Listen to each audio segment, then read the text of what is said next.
Coming up on this edition of the ZTV Sports Report, the football team looks for win number 2 coming off their bye week. Could they pick up a W against Ohio?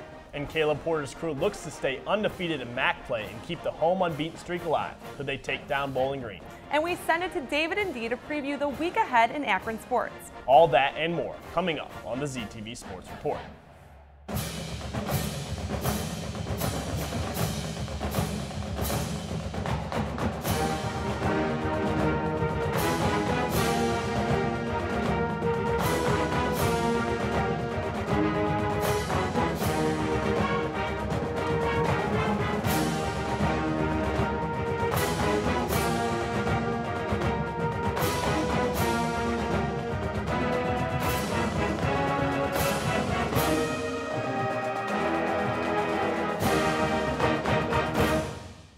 Welcome into the ZTV studios. It's the Sports Report back with you for another week of everything Akron sports. I'm Stacy Salvi alongside DJ Johnson. You know, Stacy, it didn't feel right not having Zips football a couple Saturdays ago, but luckily for us, Rob Ionella and company were back in action last Saturday hosting the OU Bobcats. Nothing like a Saturday at InfoCision Stadium. How can you not love fall football games? You know, I really don't have an answer for that. Now, would the result turn out as nice as the weather as the Zips look to pick up their first win in MAC play this season? Saturday's game featured who else but Zippy for Zippy Bobblehead Day. After going the first 5 games of the season without an interception, the Zips have picked off each of their last 2 opponents. Akron's QB Clayton Moore has continued his rushing ways, gaining 10 yards here and 54 total in the game.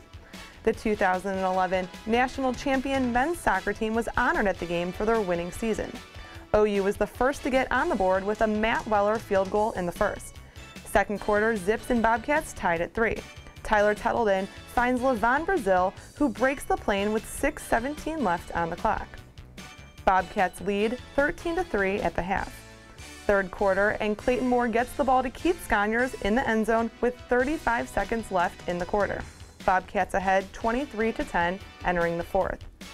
A pair of touchdowns for OU and one more for Akron would result in a 37-20 Bobcat victory.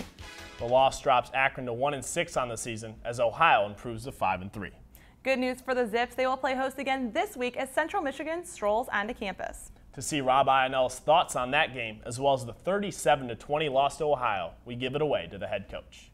Football relies on the guy next to you more than any other sport. And so in the room, we all have to be able to take care of our share of the load on a more consistent basis. And, you know, what was disappointing in the game Saturday was the fact that we had really executed a lot of these things, all of them, well during the course of practice.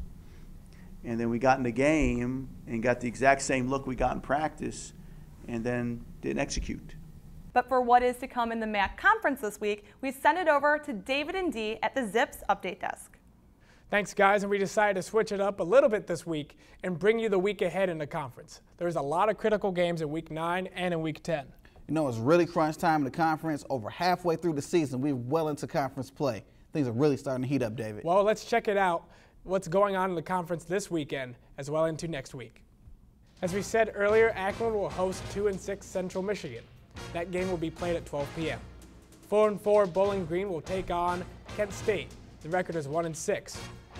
5-3 Ball State will visit 4-4 Western Michigan. And wrapping up Saturday's games will be 2-win Miami hosting 2-win Buffalo. So it's really a pretty quiet Saturday for the conference, as only 8 of the 13 teams will be in action. Good news for the conference, though. ESPN will kick off the month of November featuring some MAC football. Northern Illinois' bye week will be shortened as they travel to division-leading Toledo on Tuesday, November 1st. That game will be shown on ESPN2. The top 2 teams in the East, Temple and Ohio, will square off the following night on the main network. That game is locked in for 8 p.m. The week continues as the Zips have a quick turnaround. They go to Miami of Ohio in a game that will be featured on ESPNU. Kickoff is slated for 7:30. Finally, Central Michigan and Kent will play on Friday the 3rd, which wraps up, well, I would call it ESPN week. A lot of MAC football. That's all I have to say. That's all you got to say? I'm not complaining. I'll be glued to the TV all week, catch all this action. Well, you better be paying attention, because there might be some type of question about that. Talk about Zips trivia, huh? You know me too well. But let's get right into it. Name 3 of the 5 starters on the men's basketball team in the last year's MAC championship game. Your answer in men's soccer coming up after the break.